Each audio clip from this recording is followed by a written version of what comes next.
I want to say welcome. I get a very good feeling from being with this crowd in this room. My name is Sidsel Christensen, and I'm currently in my second year at the Artistic Research Program at the Institute of Art here in Bergen. And right now, we're sitting in quite a sitting and standing in quite a layered space. So there is a rope structure, projector, and some feedback, digital feedback here, that is enveloped or inside of this flexible interior that is made by Magnhild Øen Nordahl, sitting in a comfortable chair, and has been set up as part of her open studio that is also part of her final PhD presentation and process towards finalizing the PhD. And the space will be up for a year for the programming of Entrée. So that's what you see around you with the shelves and the colors and the objects. This again is held and supported by the gallery Entrée. So you have this classic, traditional, not now, but before, white cube, then holding the flexible interior, then holding this rope structure, then in some ways are holding us. And I come to think a little bit, also while I've been reflecting in here, of an image of a woman who is carrying a child in her belly that is also carrying a child in its belly. Maybe you would be more of a geometrical person, I don't know, but this sense of touching skin, both from inside and from outside.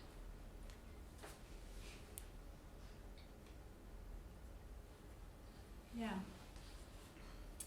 So we are here today in this layered space because Magnhild and I, we have had some very generative conversations while doing the PhD alongside of each other.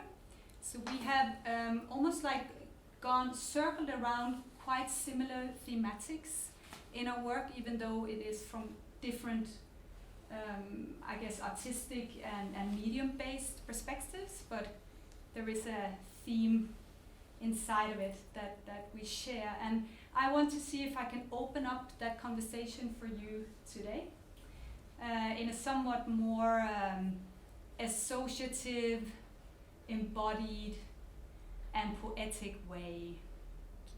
And also kind of relating quite directly to the structures in here, especially this that you have touching you. And I invite you along the way, you will kind of also experience that to it's allowed to engage and touch it.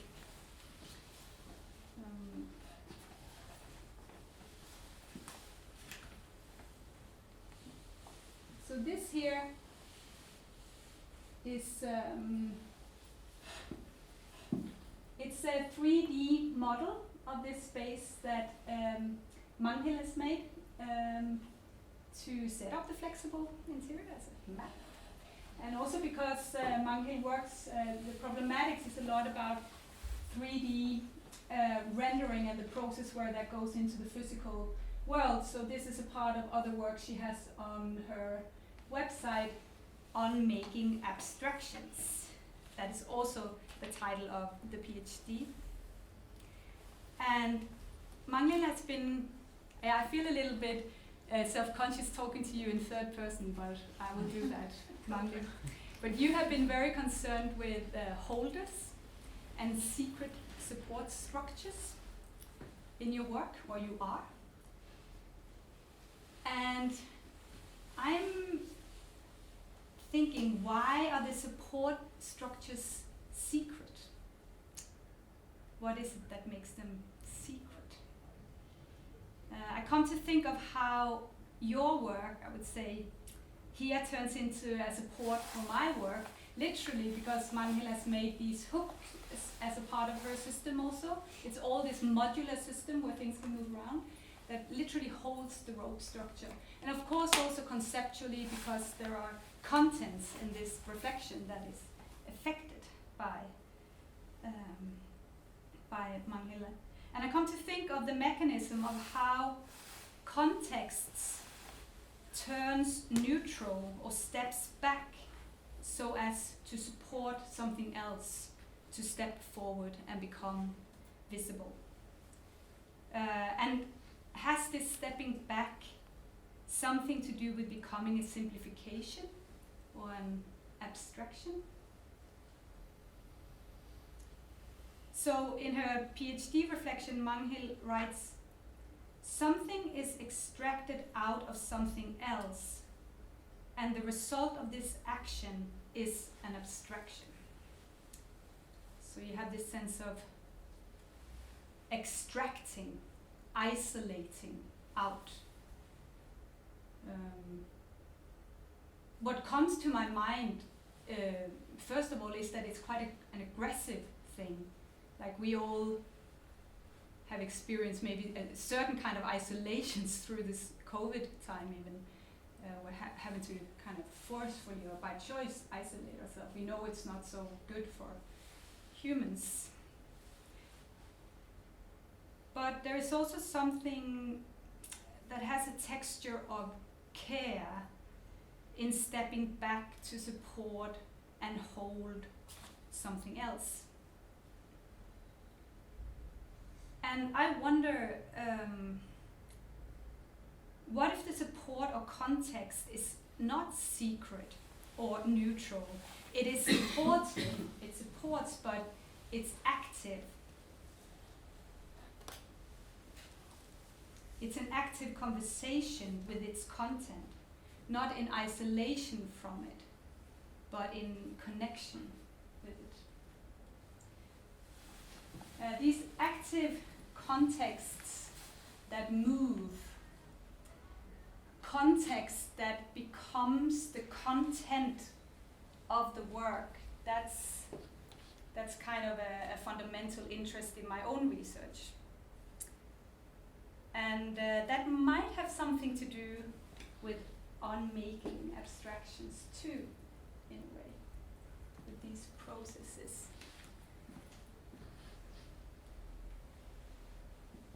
So the title of my own PhD, it's a longer title than yours, Hyperspace as a Reflective Tool, Strange Movements through Spatial, Digital and Text-Based Mediums. And I work with this through quite an expanded practice where I incorporate both new media practices and interactive installations, performative pictures, many things, gathered together within something I call a performative installation. But these complex dimensions, I work with dimensions metaphorically, but also as concrete mathematical models from a physics context that are used to measure this fabric we move through. And so they are models, like geometrical abstractions of a much more complex world. I know that they are ideas that simplifies our work. In a way, I can extract to your attention, isolate, so that as to highlight for you, so we can notice the red lines, one-dimensional lines here that support the two-dimensional shelves, and we have a line cutting across into the room and disturbing certain kind of clothes. And then we could even make a decision of this would be a kind of zero-dimensional point. And we have the whole space here in 3-dimension and the movement, the process that is the temporal dimension. And then there is these dimensions that are higher potentially than the three we can be in and that we can know through our experience. And there I use this term hyperspace. And I'm testing how it's possible to enter these spaces that is kind of impossible spaces to enter. And whether it's possible to do that impossible folding through digital technology with the help of that, or with the help of text and narrative. So this is a hypercube or a tesseract, and you have them in many forms, but it's trying to make an approximation of what 4 dimensions of space would look like. And here using movement to make the cube fold into itself to kind of embody this 4th temporal dimension. So there is a folding, a movement.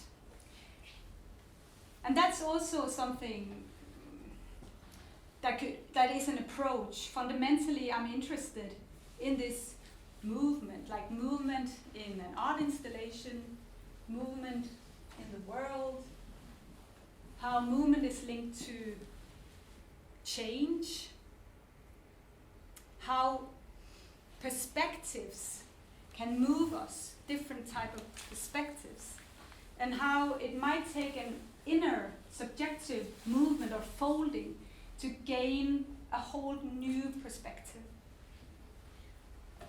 and to really experience in another way.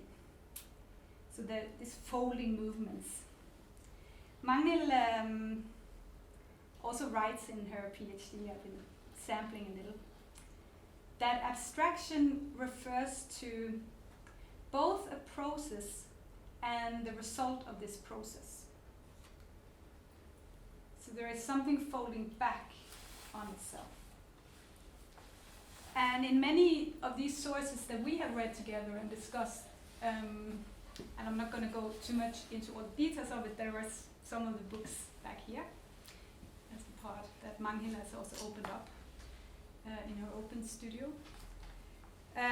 But there are sources here that increasingly talk about this growing abstraction of our world, or that our world is getting more and more abstracted. A mathematization and increasing industrial construction of our environment or our context is then dressing our dwellings, our cities, our art, our world in an aesthetic of abstraction. So what does that mean?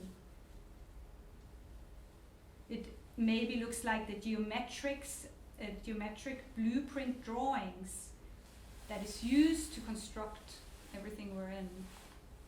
That takes over, becomes the aesthetic. There is also another aspect of it, to just quote someone then that I've also been looking more into after talking or reading some of your stuff, is this art historian Sven Luttiken. Is that how you pronounce it? Yeah. But he talks about that abstraction specifically is to subtract from objects, from the physical. So throughout history, he writes, abstraction has been a movement away from objects to information. So this movement into the digital. And that is very much also what I think what we have shared a reflection around, this cusp between the physical and the informational, text, digits, the digital. And we have actually discussed a lot, okay, so this subtracting, simplification. As an artist, how to approach this? Should we have like a classical critical stance to it, or how to reflect it? Is it a crisis, an illness? Is it an impoverishment of our environment and our lives? To live in this abstracted, flattened, and virtualized world, at least a layered cross-section where this is a part of it.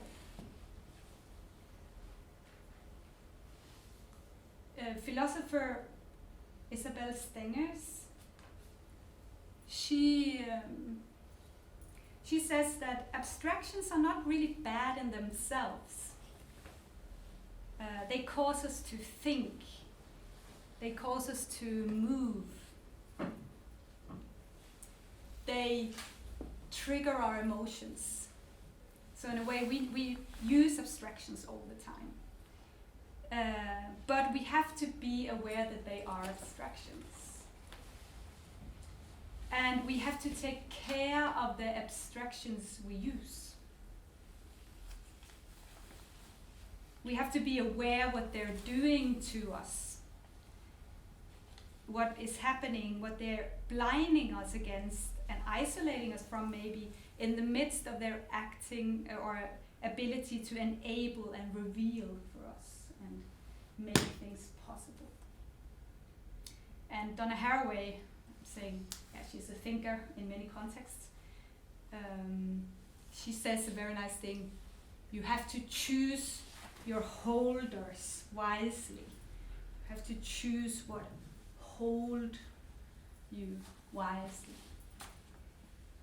And I have been thinking about this when I prepared what to say here.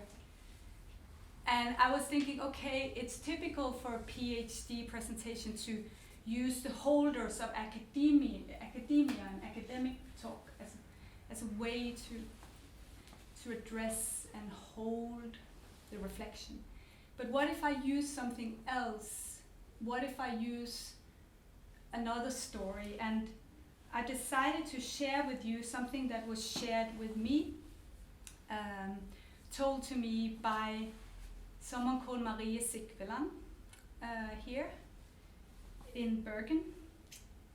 And it was a story she told to me over a year ago, or roughly a year ago now. And in a way she was infected by an abstraction somehow. And it was very generous. We go a little bit back and forth, but she's agreed for me to tell it to you if I changed a few details, personal details. And also, obviously, I'm making it into an English coherent story here for you today. We talked in conversation very all over the place and in the week. So yeah, Marie Sikveland. The way that we met was even quite nice. I didn't know her at all, and it was a story in itself.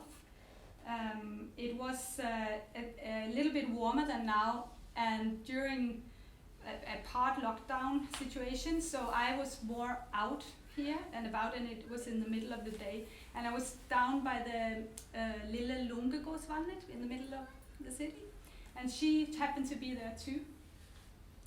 And at that, it actually is not there anymore, but we were sitting close to, I don't know if you remember, there was this string that people could balance on this structure there, and there was only some people once in a while, but there is actually a community in Bergen, the slackline community, that is really good at this, and you're laughing, they're really good.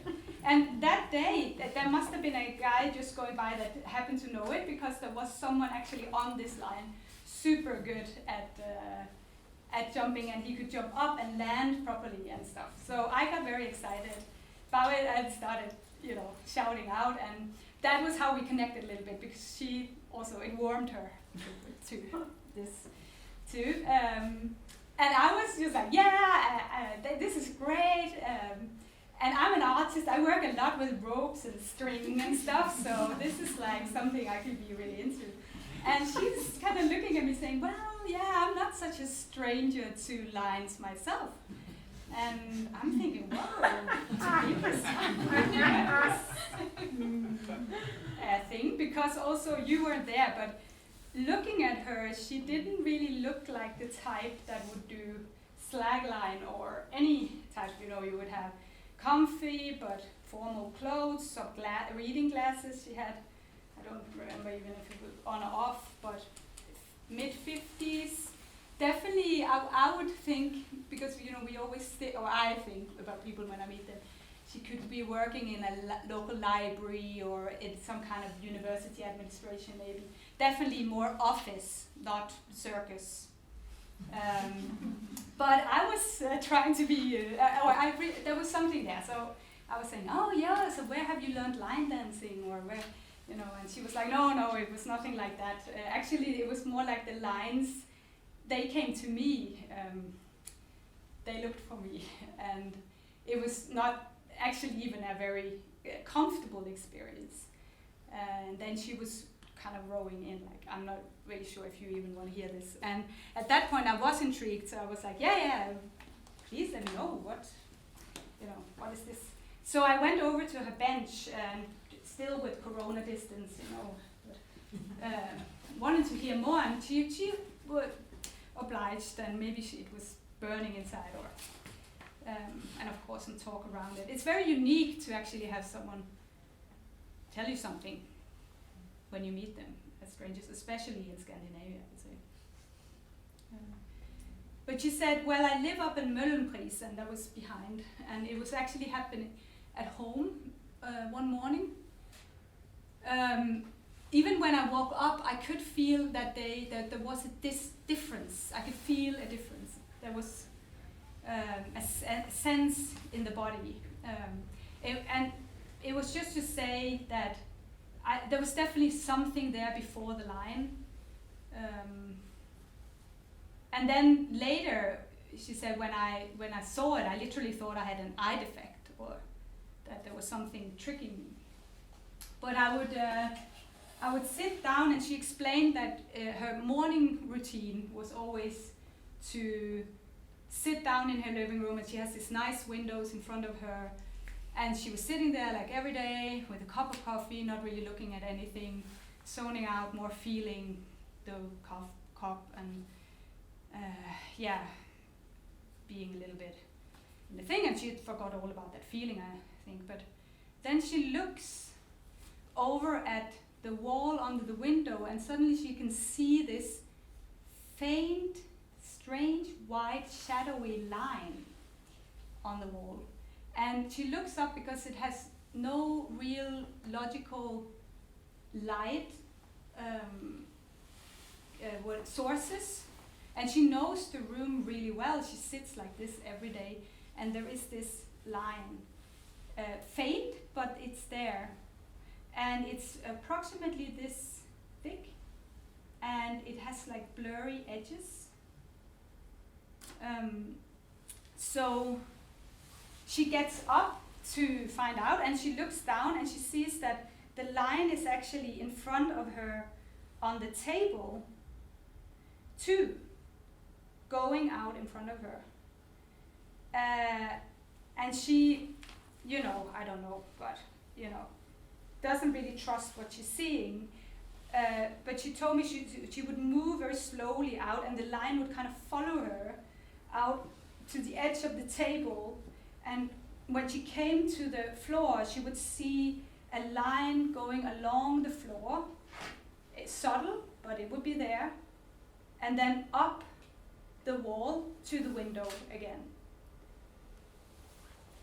And then she would twist her body a little bit.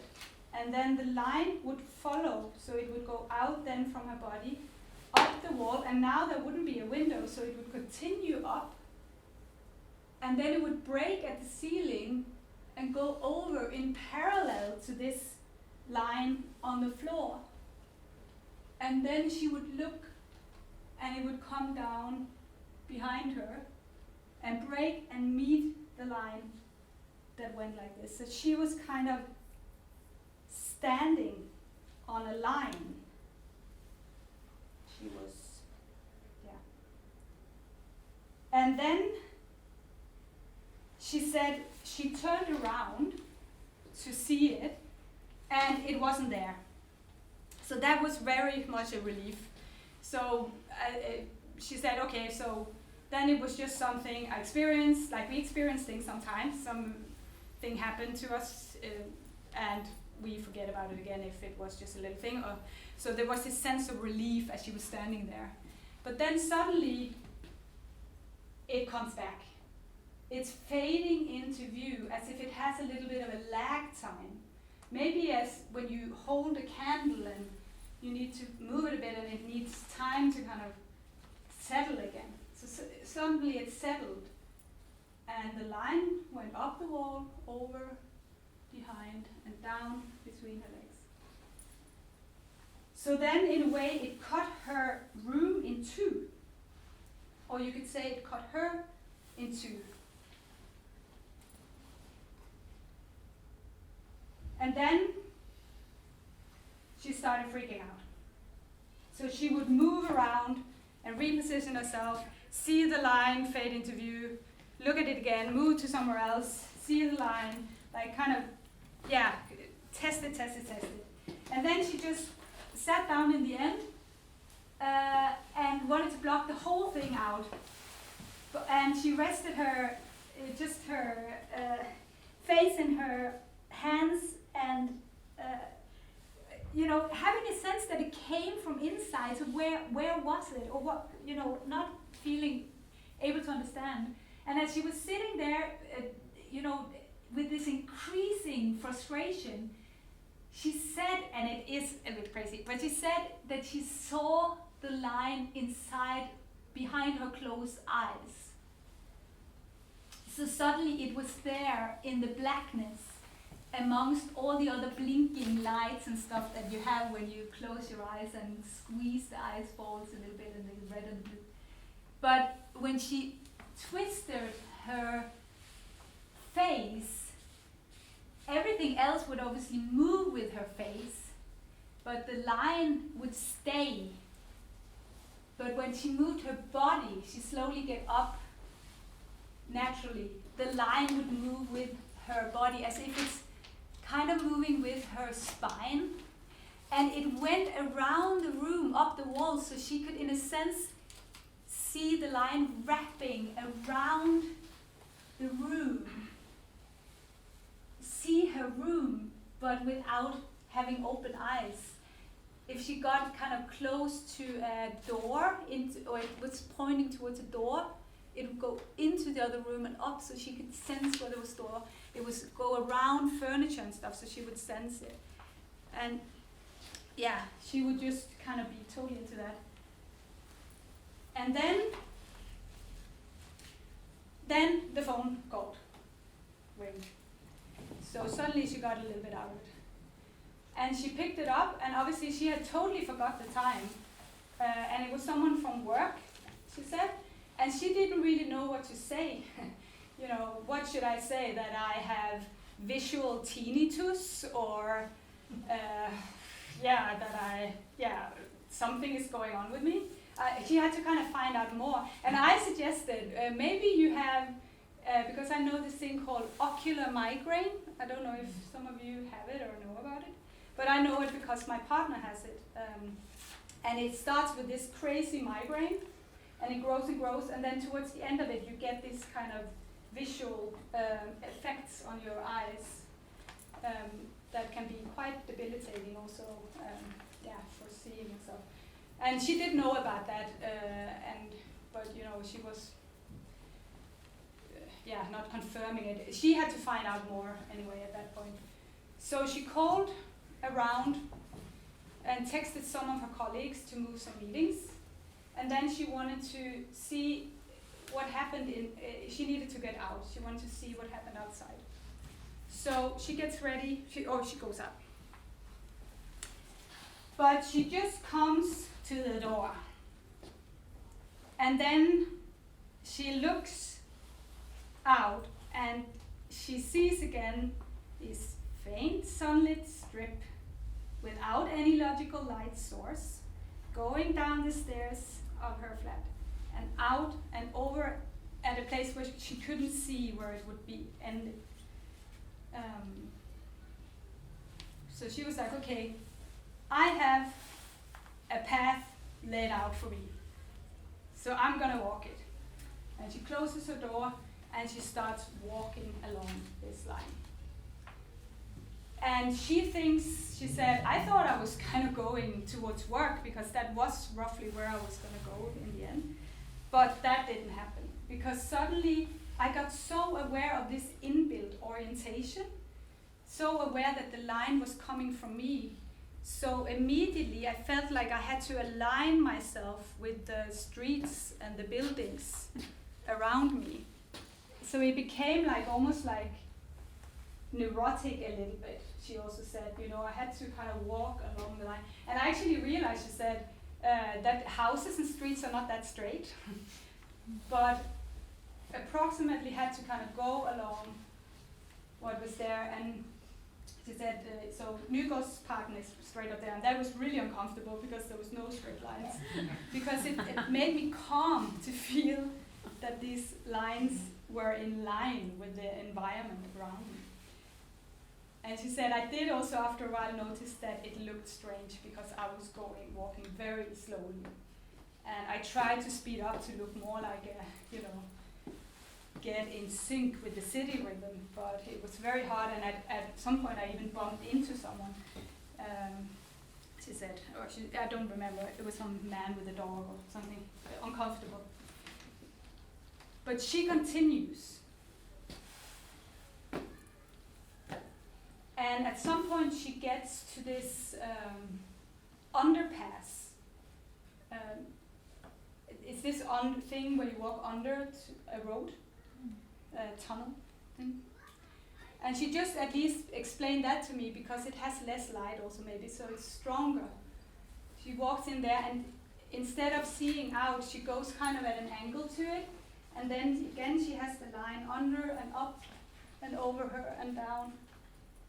And she starts feeling, wow, this is like a portal between two worlds, in a sense, in this underpass.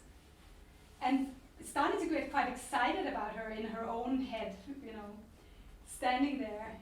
And at some point there is a person walking by, she said, but she didn't talk with the person. I don't know how she must have looked there, but she stood there, and she was experiencing this person kind of walking from one slice of the world to another slice of the world without knowing it, of course. They would just do it.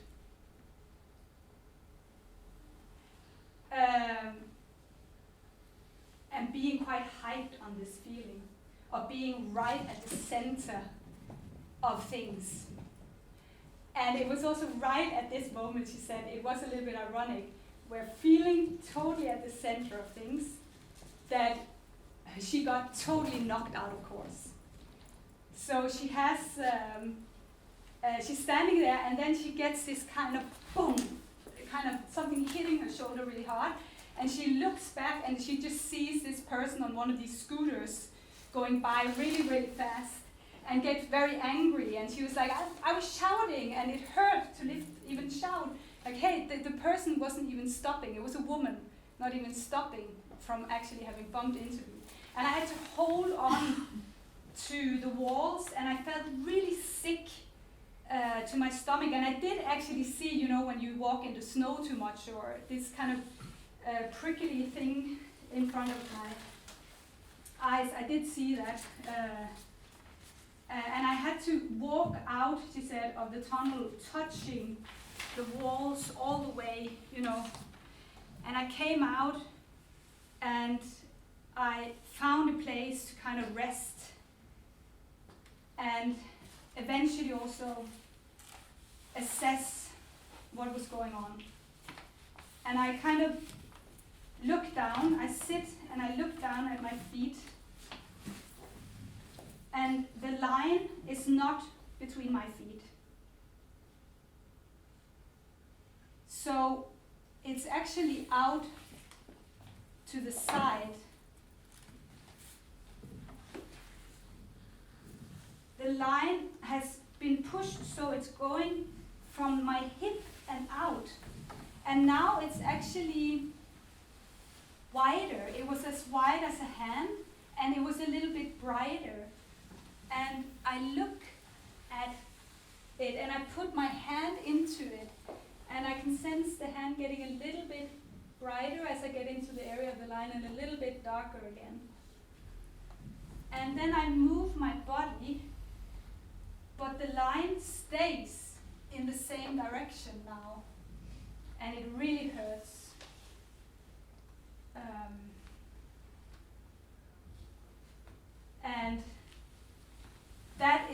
time I think I said anything. So I said, did anyone else see this line? And I've been sitting and listening to her story up until then. And I have been thinking, okay, so who am I talking to? This person might have a mental situation, but she looks very presentable. She is clearly very affected by this. I'm suddenly in a situation where I'm needing to take care of being a listener to her telling me this. And her reality is definitely, I didn't doubt that she believed that this was like that. It could be that her reality was not in line with our outer reality, but she was believing in this. And she actually also got a little bit, this thing of me just needing to know if other people saw it.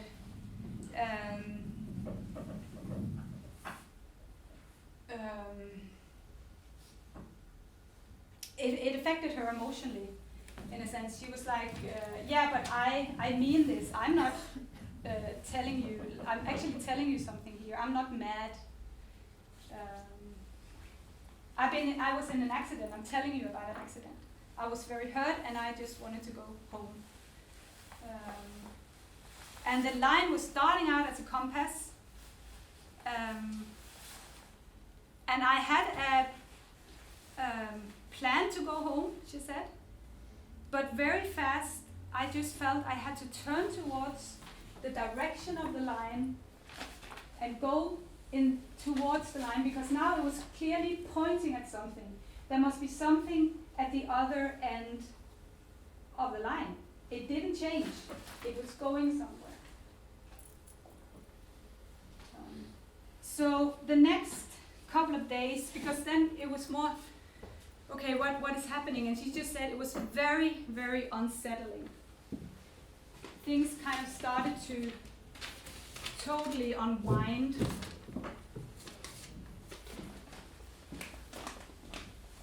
She was trying to follow this line in the direction that it was leading. But now it was going across everything, so she had to walk around like large areas of the city and come back to where the line was and then continue along the line. You know, she had to really find a way to get around, operate in the city in a very different way.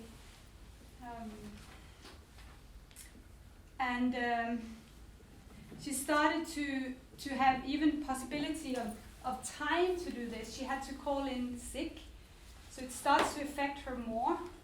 And she just says she has a migraine, because she said, in a way I had a migraine. So that was not even a lie.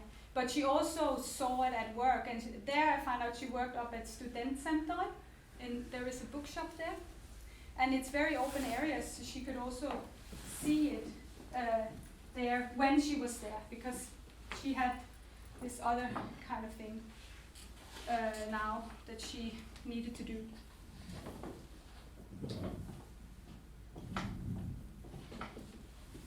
So she would follow the line,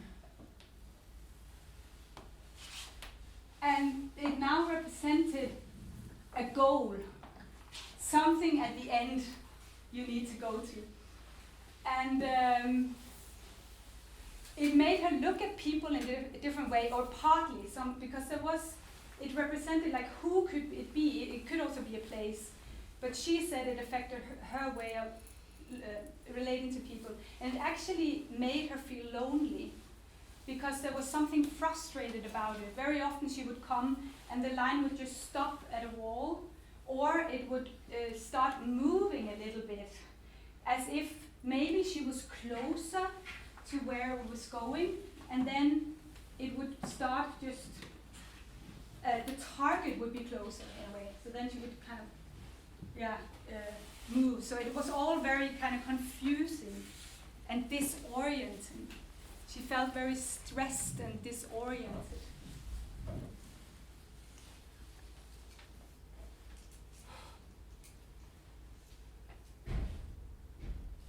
She said that she did think about, I did think about calling a psychologist. The line felt real, but I couldn't be sure.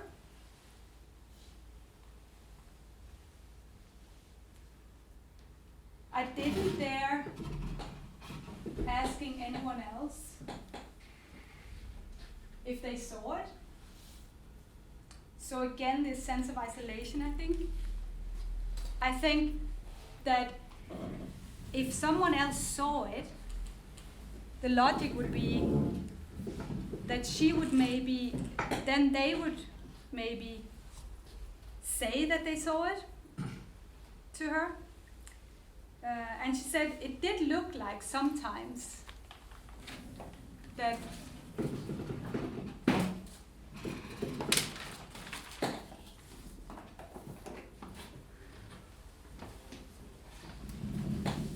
sometimes like someone looked at her a little bit like there was something going on, that they could see it. But she said it could also be that she just looked very strange and she acted in a way that made them see it or made them look at her in a different way. So it wasn't really confirmed.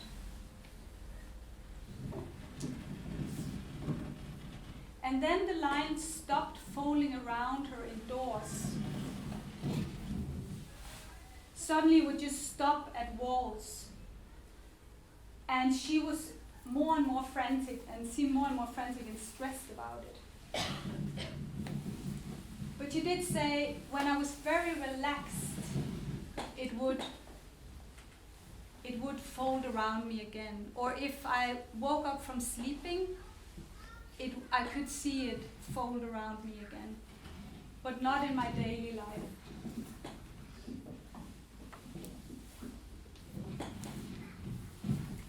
And that continued for a long, long time, or a few weeks.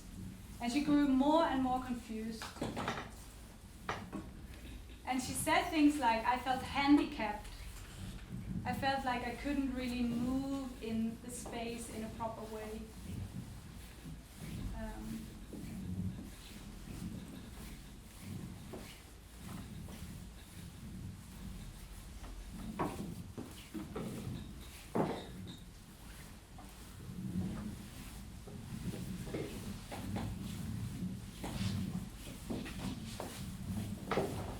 And then I tried not noticing the line, she said.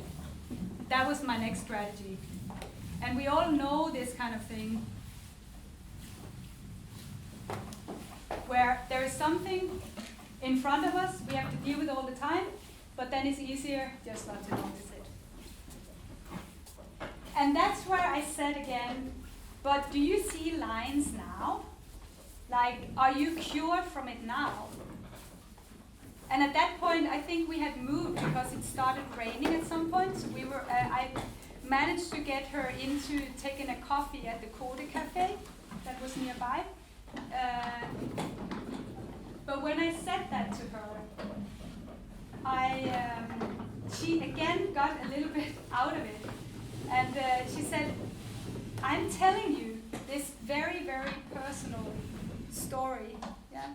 And you're just wanting to ask if I get cured. Like, I wasn't, it was not a disease. I'm not lying to you. Yeah? This is real for me. So you want a logical explanation that you can take home or take somewhere and tell it to others like a good story. But this is actually my life. And it took me a little bit of time to get her to tell me, because I wanted to hear still, but what happened? What happened with this thing in the end? And she said, okay, so I tried not to notice the line for a while. it might be this kind of ocular migraine. And then I decided to take full sick leave.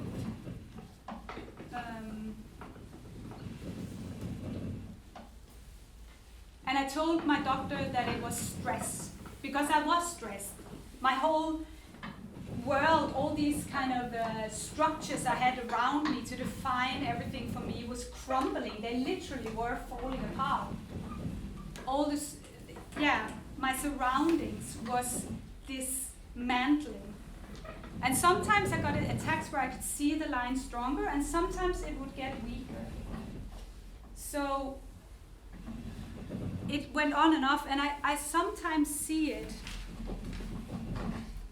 I sometimes still see it, she said, but very, very faintly.